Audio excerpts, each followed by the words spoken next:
Olá, seja muito bem-vindo, muito bem-vinda à primeira aula aqui do curso da Carta aos Colossenses dentro do Bibliaflix.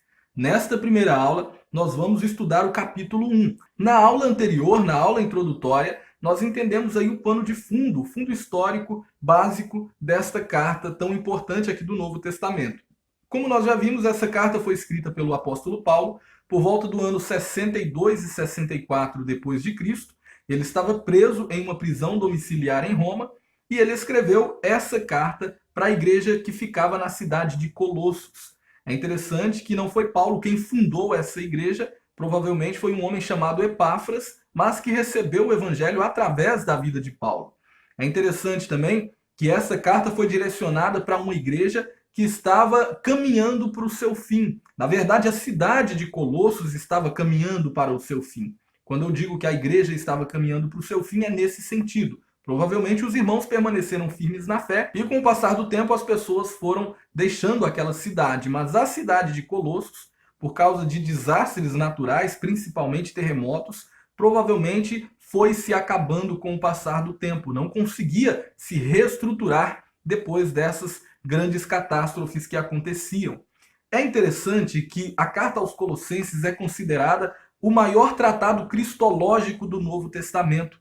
Ou seja, Paulo direciona uma das cartas mais importantes da Bíblia para uma igreja que não era a mais importante de todas as demais igrejas citadas aqui no Novo Testamento.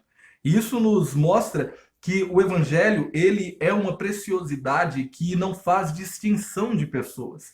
Ele não faz a diferença se é um grande templo, se é uma grande igreja, se é um grande povo. Ele simplesmente vê que são pessoas que necessitam ouvir a verdade, então essa verdade é passada para elas. E aqui nós vemos isso através dessa carta. Uma das cartas mais importantes da Bíblia, direcionada para uma igreja pequena, em uma cidade que estava caminhando para o seu fim. E isso nos mostra a fidelidade do Senhor em cumprir as suas promessas e cuidar do seu povo. Então agora nós vamos estudar versículo por versículo do capítulo 1 dessa carta e nós vamos entender neste capítulo 1, já vamos entender neste capítulo, Paulo mostrando e refutando aqui a doutrina que estava sendo propagada, uma grande heresia é conhecida como a heresia de Colossos. Os gnósticos que faziam parte dessa igreja pregavam que Jesus não havia vindo em carne. E o apóstolo Paulo vai refutar isso e mostrar aqui já no capítulo 1 que Jesus ele veio em carne sim e que de fato ele morreu lá na cruz, ressuscitou, ele é o Deus Todo-Poderoso encarnado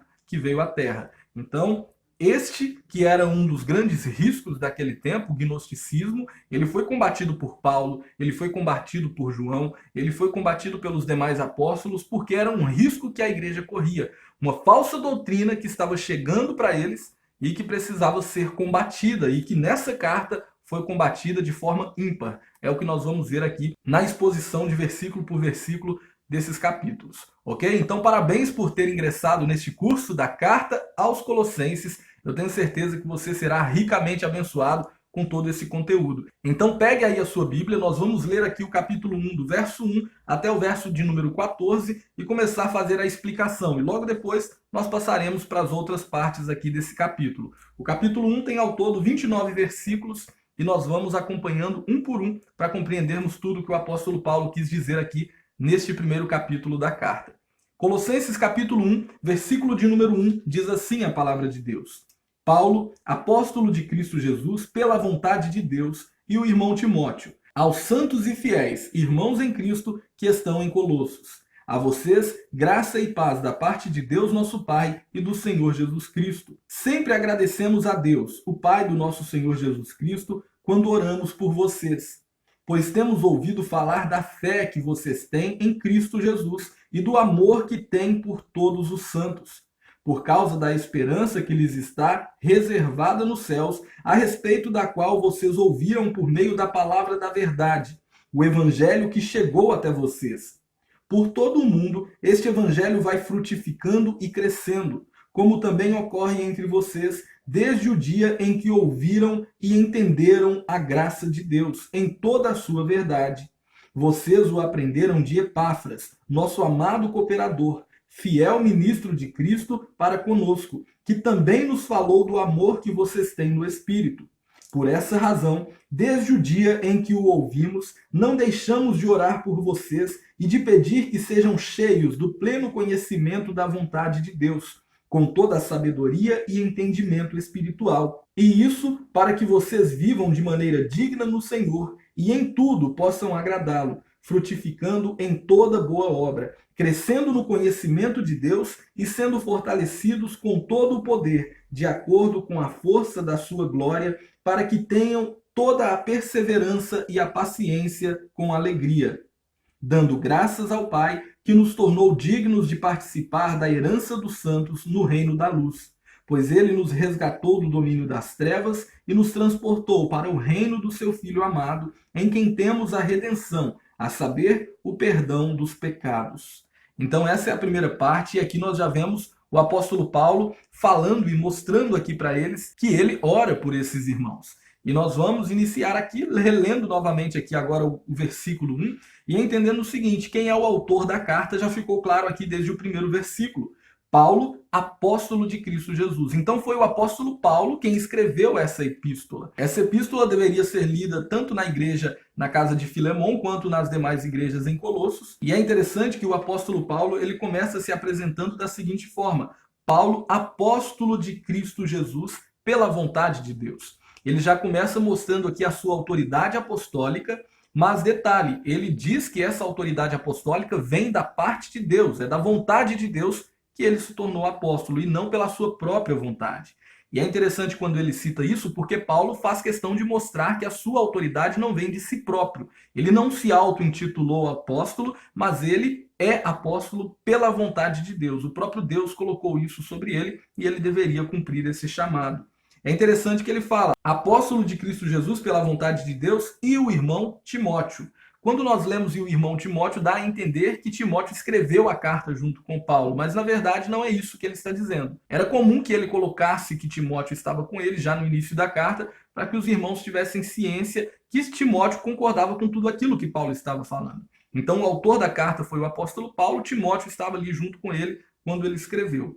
E ele diz no verso de número 2, aos santos e fiéis irmãos em Cristo que estão em Colossos. Quando ele diz aos santos e fiéis, ele está fazendo menção aos crentes, àqueles que receberam a Cristo como Senhor e Salvador de suas vidas, que creem no Evangelho de Cristo. Então, esses são os santos. Não são, por exemplo, pessoas que foram canonizadas, não tem nada a ver. Santos, no contexto que a Bíblia traz aqui, e que o apóstolo Paulo trouxe aqui, são pessoas que estão sendo santificadas, que receberam a presença de Deus em suas vidas, que creram no Evangelho. Esses são chamados de santos. E ele diz, aos santos e fiéis, irmãos em Cristo Jesus, que estão em Colossos. É interessante que algumas traduções, alguns textos mais antigos não trazem essa expressão, que estão em Colossos. Então é interessante eu citar isso aqui, mas é bom também lembrarmos que outros textos já trazem a expressão em Colossos, ou seja, Paulo direcionou essa carta para os colossenses, e isso fica mais evidente quando ele cita Epáfras, quando ele vem falando aqui sobre essa situação, sobre essa heresia que havia brotado naquele tempo e que é reconhecida como a heresia de Colossos. Então fica claro, essa carta foi direcionada para a igreja em Colossos. E ele continua no verso 2 dizendo, a vocês graça e paz da parte de Deus nosso Pai e do Senhor Jesus Cristo. Então ele já começa saudando os irmãos com a graça e com a paz do Senhor. E é interessante que nas suas saudações ele sempre usa a graça e a paz, mostrando que somente Deus, com a sua graça, pode nos conceder essa paz. E essa paz, ela só vem por meio da graça de Deus, a paz interior que cada um de nós precisamos ter, a paz de crer que Cristo é o Senhor de nossas vidas. Então ele conclui aqui a sua saudação nesses dois versículos, que a graça e a paz de Deus e do Senhor Jesus Cristo esteja com vocês. É interessante que no versículo 2, Paulo vai dizer que a graça e a paz de Deus, nosso Pai, e do Senhor Jesus Cristo. Mas no verso 3, quando ele começa a fazer a sua oração, ele tem dito o seguinte, sempre agradecemos a Deus, o Pai do nosso Senhor Jesus Cristo. Ele diz acima que Deus é o nosso Pai, e logo após, no versículo 3, diz o Pai do nosso Senhor Jesus Cristo, mostrando com isso que nós fazemos parte hoje da família de Deus. Nós somos filhos de Deus porque Cristo nos trouxe para perto. Cristo nos traz como filhos de Deus agora, juntamente com ele. E o verso 3 agora, do verso 3 até o verso de número 14, Paulo vai fazer aqui um elogio, ele vai agradecer a Deus pela vida desses irmãos. Ele está demonstrando a sua alegria porque ele tem ouvido boas notícias a respeito dos irmãos de Colossos. Olha o que ele diz no verso 3. Sempre agradecemos a Deus, o Pai do nosso Senhor Jesus Cristo, quando oramos por vocês. Então aqui ele já diz duas coisas. Ele está falando que ora pelos irmãos, lá de Colossos, e ele está dizendo que ele sempre agradece a Deus pela vida desses irmãos. E por que Paulo agradece a Deus? Não somente ele, mas os que estavam com ele agradeciam a Deus pela vida dos colossenses. Olha o verso 4, o que ele fala. Pois temos ouvido falar da fé que vocês têm em Cristo Jesus e do amor que têm por todos os santos. É interessante que Paulo vai falar, olha, sabe por que nós agradecemos a Deus pela vida de vocês? Porque eu tenho ouvido falar, nós temos ouvido falar da fé que vocês têm em Jesus. Ou seja, a fé está relacionada à doutrina, ao ensinamento que eles receberam e eles creram naquela palavra, naquele ensinamento. E quando o texto fala que o amor que vocês têm pelos santos, isso mostra que eles andavam em conformidade com o que Tiago fala, a fé e as obras. Eles criam no Senhor e isso refletia em um amor uns pelos outros. E Paulo está exaltando, agradecendo a Deus sempre por causa disso na vida dos colossenses. O verso de número 5 ele continua. Por causa da esperança que lhes está reservada nos céus, a respeito da qual vocês ouviram por meio da palavra da verdade, o evangelho que chegou até vocês. Então, vocês amam uns aos outros, é o que ele está dizendo, e vocês fazem isso por causa da esperança que vocês estão aguardando, algo que foi prometido e que vocês estão aguardando. E é claro, essa esperança é a esperança da vida eterna. E eles ouviram isso por meio da pregação da palavra da verdade, o evangelho que chegou até eles. Então, por causa da mensagem do evangelho que chegou até os colossenses, eles estavam agora praticando o amor, e isso era uma consequência da fé que eles tinham. Nunca inverta essas coisas, nunca ache que é porque você faz que você está demonstrando a sua fé. Exatamente pelo fato que você tem fé, isso vai se resumir em atitudes que glorifiquem a Deus. E o texto continua no verso de número 6, dizendo: por todo o mundo, este evangelho vai frutificando e crescendo, como também ocorre entre vocês, desde o dia em que o ouviram e entenderam a graça de Deus em toda a sua verdade. Então Paulo vai falar, olha, isso não acontece só aí com vocês, mas em todo o mundo onde o evangelho tem sido pregado. É claro que o evangelho não havia sido pregado em todo o mundo, em todo o planeta ainda nesse tempo, mas onde ele havia sido pregado, ele estava dando fruto, e é isso que Paulo está falando.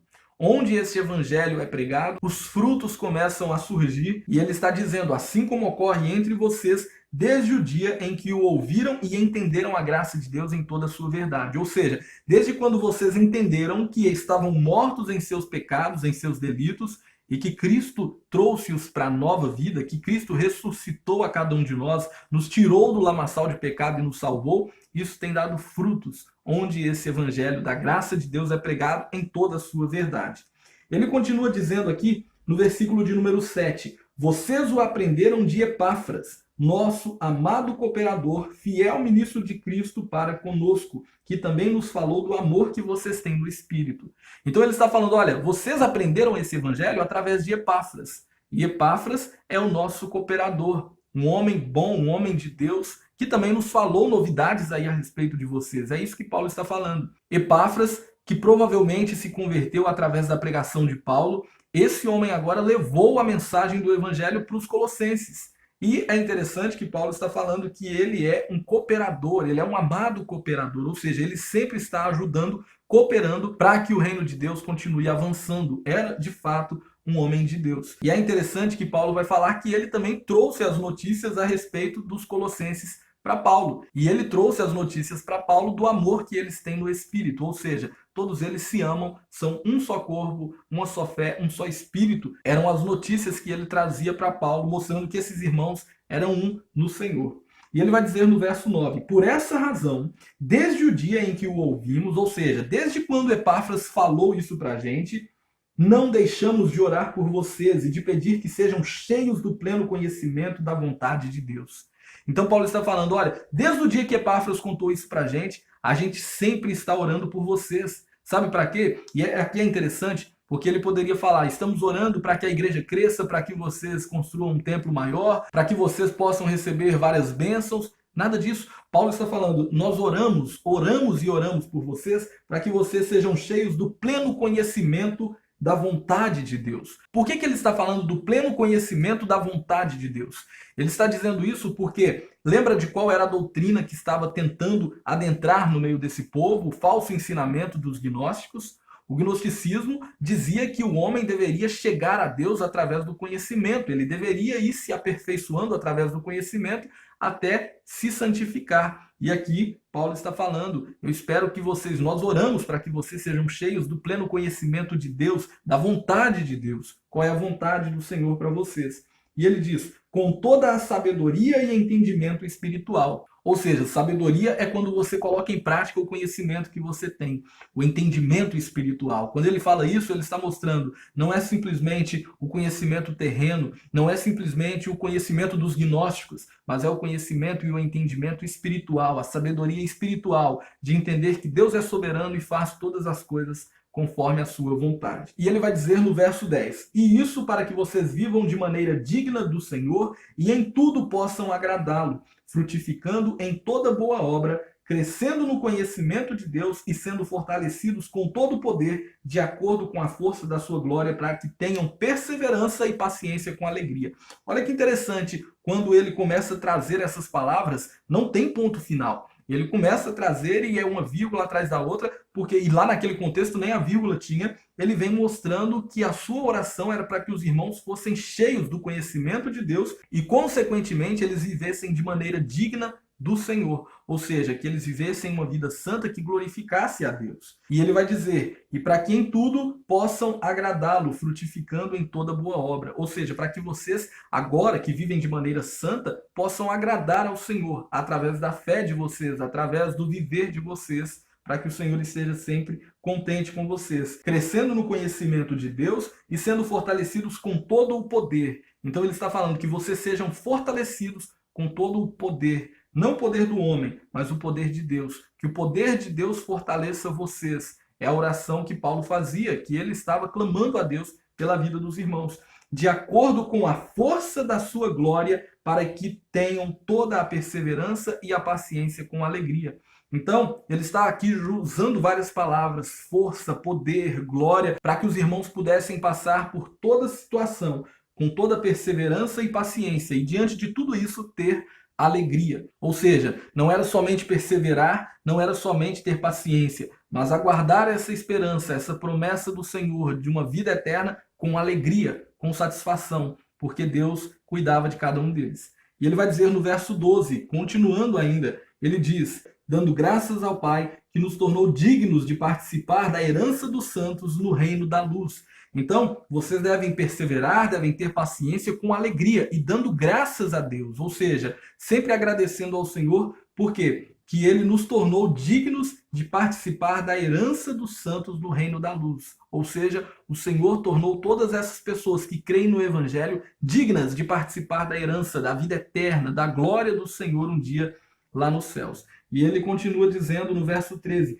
pois ele nos resgatou do domínio das trevas e nos transportou para o reino do seu Filho amado, em quem temos a redenção, a saber, o perdão de pecados. Então ele termina aqui essa primeira parte dizendo o seguinte: olha, ele, o próprio Deus, ele nos resgatou do domínio das trevas e ele nos transportou para o reino do seu Filho amado. Ou seja, isso está mostrando, e Paulo está dizendo aqui, que não é pela ação do conhecimento do homem que ele se achega a Deus, mas pela ação de Deus. Foi o próprio Deus quem o tirou do domínio das trevas e o transportou para o reino do seu Filho amado. Ou seja, Deus é quem nos salva, Deus é quem nos resgata. Com essa palavra, Paulo está aqui jogando por terra qualquer pensamento, qualquer argumento legalista que tentasse dizer que alcançamos a Deus através de alguma coisa que fazemos. Não é assim. É o próprio Deus quem nos resgata e nos traz, pela sua graça, para o reino do seu Filho. E ele diz: em quem temos a redenção. E a redenção, a palavra redenção significa resgate, ou seja, em quem temos o resgate, a saber, o perdão dos pecados. Ou seja, Cristo pagou por nossos pecados. Diante de Deus não temos mais culpa, porque a culpa que haveria de cair sobre nós caiu sobre Cristo. Ele nos redimiu, ele nos resgatou do domínio das trevas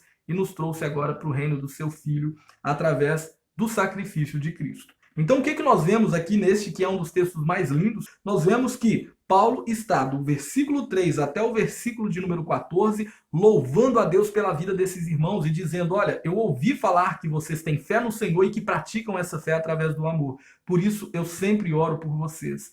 E é claro, ele iniciou a carta se apresentando e saudando os irmãos ali de Colossos.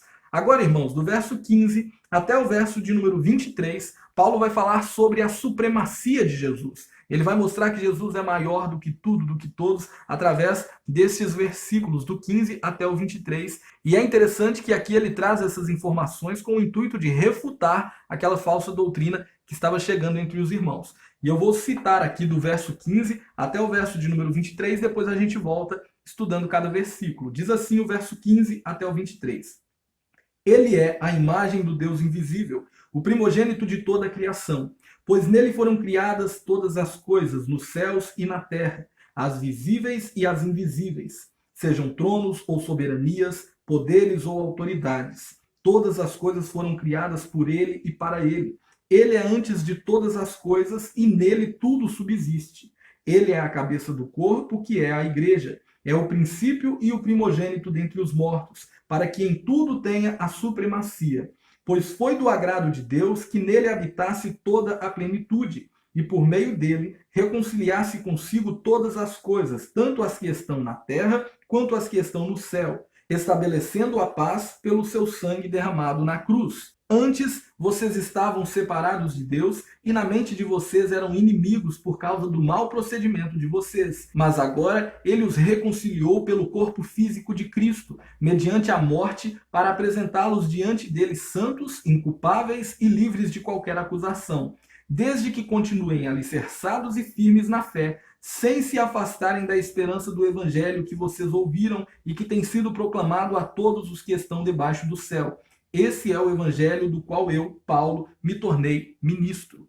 Então, olha quanta informação que ele trouxe nesse bloco de texto. E é claro que por tratar-se de um assunto apologético, ou seja, ele estava aqui fazendo a defesa da fé através dessas palavras, nós precisamos estudar com um pouco mais de detalhe. O verso de número 15, ele diz: ele é, fazendo menção a Cristo, ele diz: ele é a imagem do Deus invisível. É interessante que quando nós estudamos Efésios, que é considerada a irmã gêmea da carta aos Colossenses, nós vemos Paulo exaltar ali naquela carta o corpo de Cristo. Ele vai falar sobre a igreja, sobre o cuidado de Deus por ela, mas quando vem aqui para Colossenses é como se ele estivesse agora exaltando exatamente a Cristo, no sentido de mostrar que Cristo é o cabeça daquele corpo citado lá em Efésios.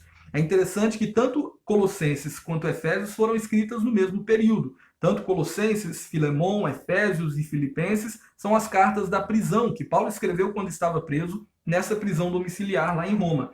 E aqui, quando ele vai exaltar agora Cristo, ele começa a trazer informações extremamente valiosas e importantes para a doutrina da cristologia, ou seja, o ensinamento a respeito de Cristo. A primeira coisa que ele fala no verso 15 é que ele é, ou seja, Jesus é a imagem do Deus invisível. Aquele Deus que os hebreus nunca puderam ver fisicamente, eles agora puderam ver através de Cristo. Ele é a imagem do Deus invisível. É isso que Paulo está falando aqui, e ele está trazendo essa informação para refutar os gnósticos, a doutrina do gnosticismo, aquela heresia que estava chegando no meio dos irmãos. O primogênito de toda a criação. É interessante falar sobre esse texto porque muitas pessoas, principalmente as testemunhas de Jeová, utilizam esse texto para dizer que Jesus não é Deus, para dizer que Jesus é uma criatura que foi criado por Deus, porque esse texto está dizendo, ele é o primogênito de toda a criação. Mas será que era exatamente isso que o apóstolo Paulo estava querendo dizer? Ele está fazendo questão de mostrar a supremacia de Cristo e ele fala que ele é o primogênito da criação. Primogênito a gente sabe que vem de primeiro. Então, será que ele foi o primeiro a ser criado? Será que é isso que Paulo está querendo dizer? É isso que muitas pessoas afirmam erradamente, querendo afirmar que Jesus não é de fato Deus. Mas, para isso, eles teriam que explicar também o versículo de número 18, que vai falar que Jesus é o primogênito dentre os mortos. Então, note, a palavra primogênito que é usado aqui no verso 15 é usado também no verso de número 18, quando fala que Jesus é o primogênito dentre os mortos. Mas será que Jesus foi o primeiro a morrer? Ou será que o primeiro a morrer foi Abel? Eu acredito que Abel tenha sido o primeiro a morrer. E ainda que não esteja falando sobre a morte em si, mas de uma pessoa que tenha morrido e ressuscitado, Jesus não foi o primeiro a ser ressuscitado. Nós vemos, por exemplo, o próprio Jesus, ainda em vida, ressuscitando a filha de Jairo, o filho da viúva de Naim, Jesus ressuscitando Lázaro. Nós vemos no Antigo Testamento também o profeta Eliseu ressuscitando uma pessoa. Então, Jesus não é o primeiro dentre os mortos no sentido de que foi o primeiro a ressuscitar, nem o primeiro a morrer, mas no sentido de que a morte dele foi a mais importante de todas e a sua ressurreição também foi a mais importante, porque ele ressuscitou agora num corpo incorruptível, que nunca mais voltou a morrer.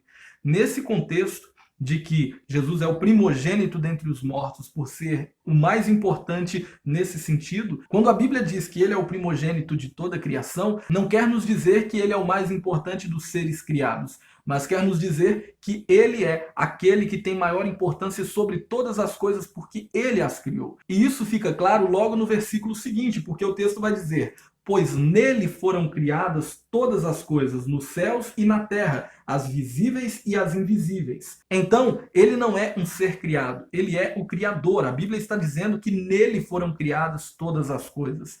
Ou seja, e é interessante que não vai dizer só isso. Ele vai dizer tanto as coisas que estão nos céus, quanto as que estão na terra, as visíveis e as invisíveis. Sejam tronos ou soberanias, poderes ou autoridades, todas as coisas foram criadas por ele e para ele. Então note, o autor está mostrando aqui, o apóstolo Paulo está dizendo que nele foram criadas todas as coisas, por ele foram criadas todas as coisas e para ele foram criadas todas as coisas. Mostrando que Jesus, ele tem supremacia, ele tem primazia, por isso o primogênito de toda a criação, porque nele, por ele e para ele foram feitas todas as coisas, tanto as que estão nos céus quanto as que estão na terra. Então é por isso que ele usa aquela palavra lá em cima para mostrar que Jesus tem soberania, supremacia sobre tudo isso, porque ele é o agente criador de todas as coisas. É interessante aqui no verso 17 que ele vai dizer o seguinte: ele é antes de todas as coisas. Então, antes de qualquer coisa ser criada, ele é. Ele sempre foi e sempre será Deus. E ele vai dizer: e nele tudo subsiste. Todas as coisas que existem só existem por causa dele. É o que o apóstolo João também vai dizer no Evangelho. Todas as coisas foram feitas por ele e sem ele nada do que foi feito se fez. Ele é o agente criador de todas as coisas, ele é Deus. E ele continua agora no verso 18 e diz: ele é a cabeça do corpo que é a igreja. Lembra que Efésios ele foca em falar da igreja, o corpo de Cristo? Aqui em Colossenses ele foca em falar da cabeça desse corpo. Ele foca em falar sobre Cristo. Por isso essa epístola é considerada o maior tratado cristológico de todos os tempos. Do Novo Testamento é um dos principais textos que nós temos.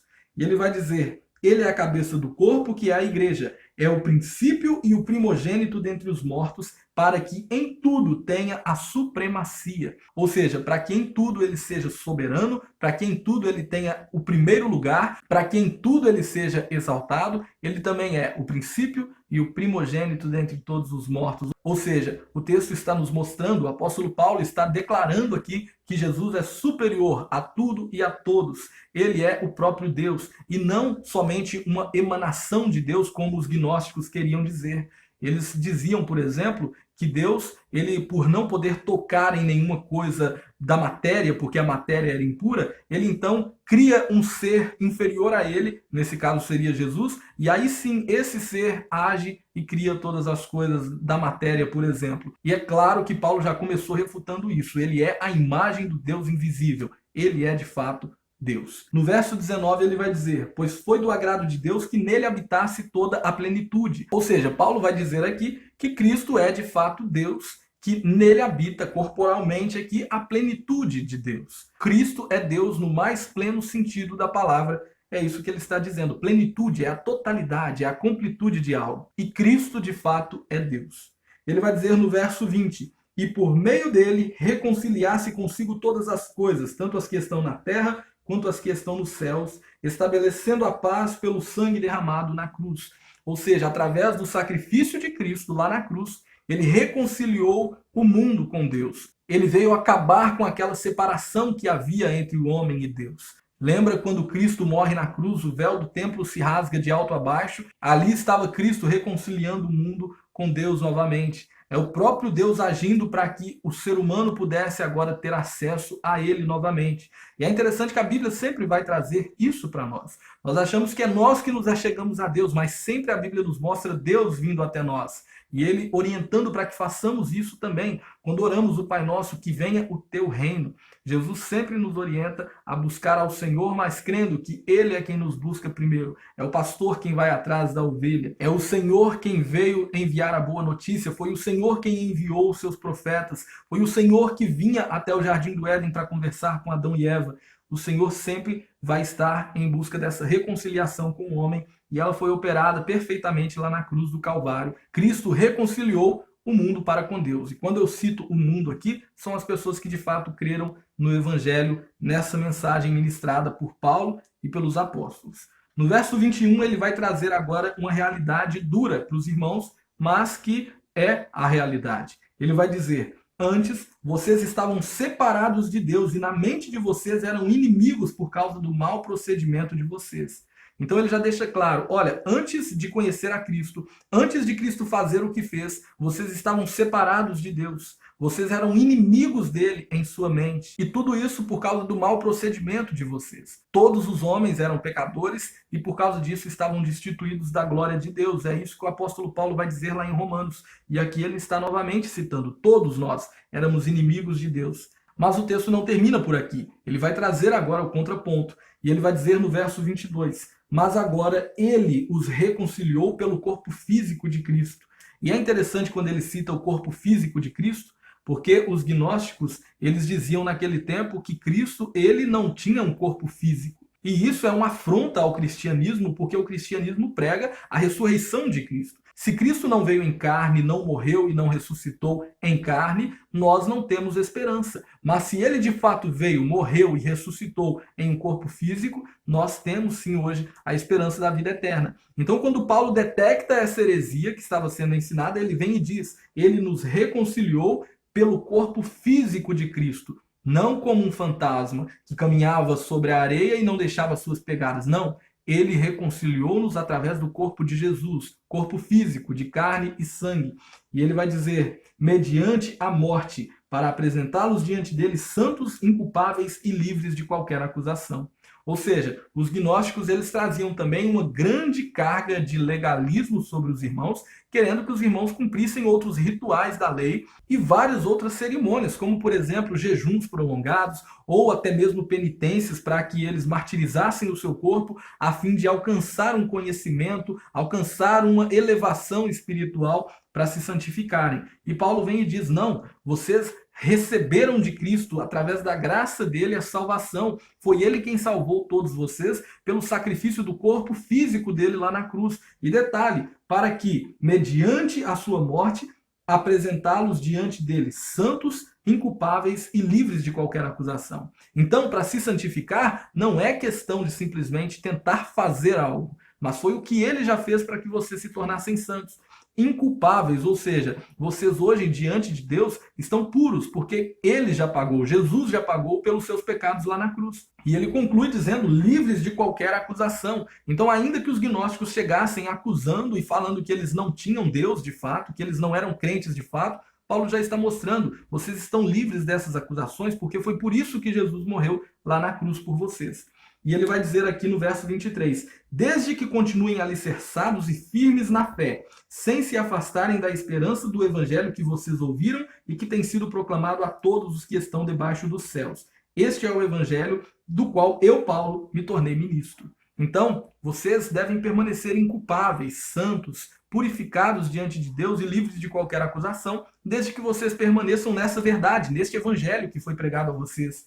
Ou seja, é como se Paulo estivesse aqui falando para eles, não dê ouvido para o que esses homens estão pregando, não deem ouvidos a essa heresia, não sigam esses ensinamentos falsos, mas permaneçam na verdade do evangelho que já foi ensinado a vocês. E vocês podem se considerar santos, inculpáveis e livres de qualquer acusação, porque Cristo resgatou todos vocês.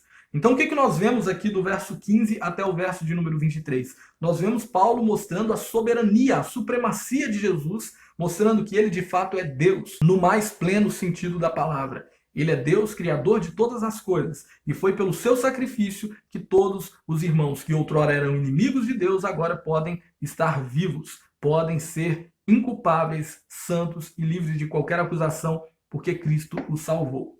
Então, nós já vimos aqui do verso 1 até o 23. No verso 1 até o 2, Paulo faz a sua saudação aos irmãos, se apresenta a eles. Do verso 3 ao 14, ele faz uma grande oração de ação de graças a Deus pela vida dos irmãos, porque sabia que eles estavam firmes na fé, porque eles praticavam o amor e criam em Jesus.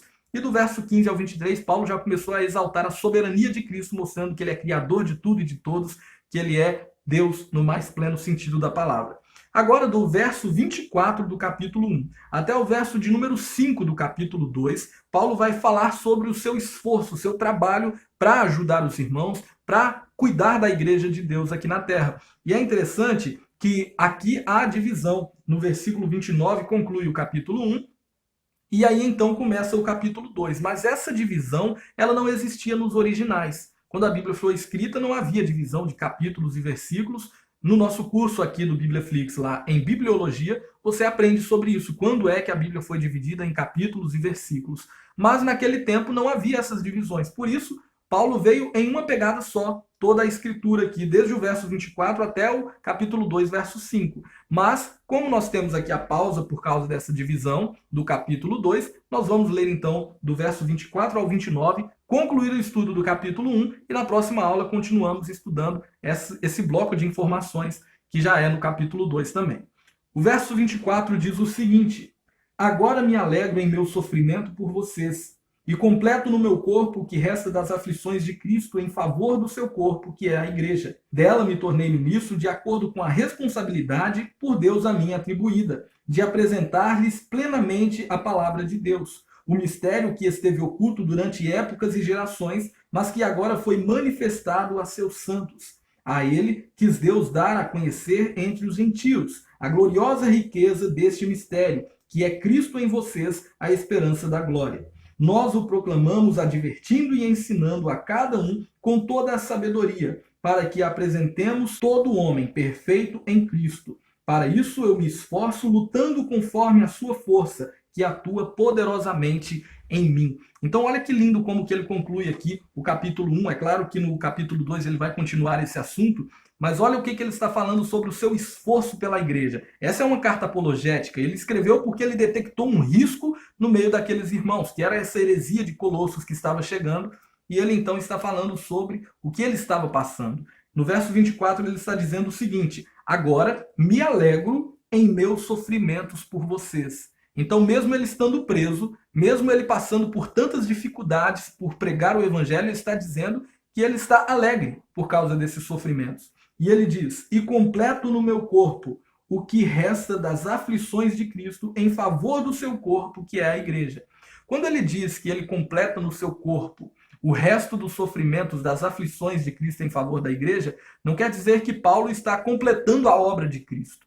Ele não está dizendo que Cristo fez uma parte e ele está fazendo a outra, nada disso.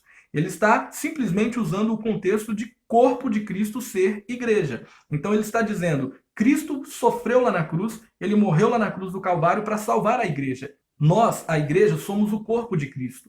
Quando um cristão sofre, é o corpo de Cristo, a igreja que está padecendo, que está sofrendo. Então é nesse contexto que Paulo está falando. Ele, como corpo de Cristo, está sofrendo pelo corpo de Cristo, no sentido de que ele está sofrendo, tendo perseguições, está preso, inclusive, por pregar o evangelho, por querer abençoar os irmãos com aquilo que Deus havia atribuído a ele a fazer. Então, ele pregava o evangelho, ele anunciava as verdades de Cristo, e isso trazia para ele sofrimentos e perseguições. E ele está dizendo aqui: eu me alegro com isso, porque eu estou fazendo isso pelo corpo de Cristo, estou fazendo isso pelos irmãos, pela igreja. E ele vai dizer no verso 25: dela me tornei ministro de acordo com a responsabilidade por Deus a mim atribuída. Ou seja, Deus é quem atribuiu a responsabilidade a Paulo para que ele ministrasse o evangelho, para que ele pregasse a palavra. E é interessante que desde que nós vemos lá no capítulo 9 de Atos, foi Deus quem chamou o apóstolo Paulo, foi Deus quem colocou ele para cumprir os seus propósitos e pregar o evangelho. Não foi a vontade de Paulo essa, foi a vontade de Deus. Ele vai dizer: dela me tornei ministro de acordo com a responsabilidade por Deus a mim atribuída, de apresentar-lhes plenamente a palavra de Deus, o mistério que esteve oculto durante épocas e gerações. Ou seja, Deus colocou a responsabilidade sobre Paulo para anunciar plenamente a palavra de Deus. Ou seja, pregar tudo aquilo que Deus mandasse ele pregar. E o texto continua: o mistério, isso está no verso 26, o mistério que esteve oculto durante épocas e gerações. É interessante que nesse contexto a palavra mistério, ela quer dizer algo que um dia já esteve oculto, mas que agora foi revelado. Assim como, por exemplo, o mistério da salvação, que desde o Antigo Testamento vem sendo revelado em sombras. A figura do cordeirinho morrendo lá no Antigo Testamento era a sombra que estava apontando para o Cordeiro de Deus aqui no Novo Testamento, Jesus, que viria para morrer na cruz do Calvário. Então isso está mostrando para nós aqui, esse mistério que estava oculto, agora já foi revelado. Ele diz o seguinte, o verso 26, o mistério que esteve oculto durante épocas e gerações, mas que agora foi manifestado aos santos. Ou seja, Deus manifestou agora, não é mais mistério. Ele já manifestou essa dádiva para os santos. E ele diz no verso 27, a ele quis Deus dar a conhecer entre os gentios a gloriosa riqueza deste mistério, que é Cristo em vocês, a esperança da glória. Ou seja, foi da vontade de Deus revelar entre os gentios também qual era esse mistério. Os gentios eram pessoas que não faziam parte da nação de Israel, eram pessoas que não eram judeus. E Deus revelou esse mistério também para os gentios. E ele fala qual é esse mistério, que é Cristo em vocês, a esperança da glória. É interessante essa expressão, a esperança da glória, porque nos faz lembrar lá do Antigo Testamento. A glória de Deus era manifesta em algumas ocasiões especiais, como por exemplo, quando Deus ia falar no monte com Moisés, ali manifestava a glória de Deus. Outros momentos eram, por exemplo, na Arca da Aliança, quando o sumo sacerdote ia ter com Deus. Outros momentos, como quando Salomão ora e a glória do Senhor manifesta e enche a casa. Então o povo sempre ficava na expectativa, quando é que Deus vai manifestar a sua glória de fato? Quando é que poderemos contemplar essa glória? E aqui o autor vem e fala, o apóstolo Paulo vem e fala, este é o mistério, Cristo em vocês, a esperança da glória. Ou seja, ele não se manifesta mais na Arca da Aliança, ele não se manifesta mais lá dentro da tenda, ele se manifesta agora em vocês. Essa esperança que vocês sempre tiveram, agora ela acontece. O Espírito Santo em vocês é a manifestação de Deus, a esperança da glória. O verso 28, concluindo, ele vai dizer, nós o proclamamos, ou seja, proclamamos esse mistério, advertindo e ensinando a cada um com toda sabedoria, para que apresentemos a todo homem perfeito em Cristo. Ou seja, nós ensinamos esse mistério, nós pregamos isso, anunciamos o Evangelho com toda sabedoria, com todo critério, com todo temor, para que as pessoas, crendo no Evangelho, possam se apresentar agora perfeitas diante de Cristo. Não porque agora elas não pecam mais, mas porque Cristo aperfeiçoa cada um de nós através do seu sacrifício.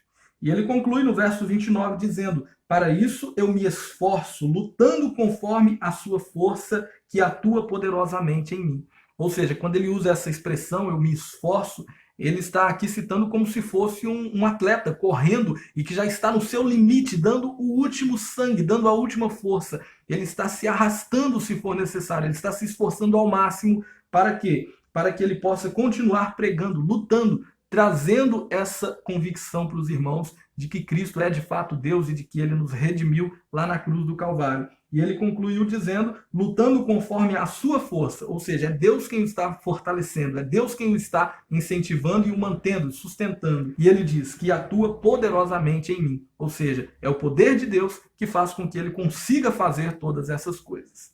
Então, o que nós aprendemos aqui no capítulo 1? É claro que no capítulo 2 ainda vai falar mais a respeito desse contexto que nós acabamos de ler aqui. Nós aprendemos que Paulo ele fez a sua introdução, fazendo a sua saudação, apresentando-se e saudando os irmãos da igreja em Colossos, nos versículos 1 e 2. Logo depois, do 3 ao 14, ele faz uma oração de ação de graças, porque os irmãos ouviam o evangelho, criam no evangelho e viviam o evangelho através do amor. Paulo depois vai falar do verso 15 ao 23 da supremacia de Jesus, maior do que tudo, maior do que todos, porque ele é Deus no mais pleno sentido da palavra, ele é a imagem do Deus invisível, criador de tudo e de todos. E do verso de número 24 ao 29, é claro que tem mais ainda desse contexto, ele vai mostrar sobre o seu esforço para ajudar os irmãos, para levar a mensagem do evangelho que Deus o destinou a levar. Então é isso. Este é o estudo do capítulo 1. Se ficou alguma dúvida, assista o vídeo novamente, assista pausadamente, faça anotações e só depois, então, passe para o capítulo de número 2. Espero que essa aula tenha abençoado a sua vida e coloquemos em prática tudo o que aprendemos aqui. Muitas aplicações podem ser tiradas. No estudo do capítulo 2 vamos falar mais a respeito disso e eu tenho certeza que você será ricamente abençoado. Então é isso. Essa aula vai ficando por aqui. Um forte abraço e até a nossa próxima aula.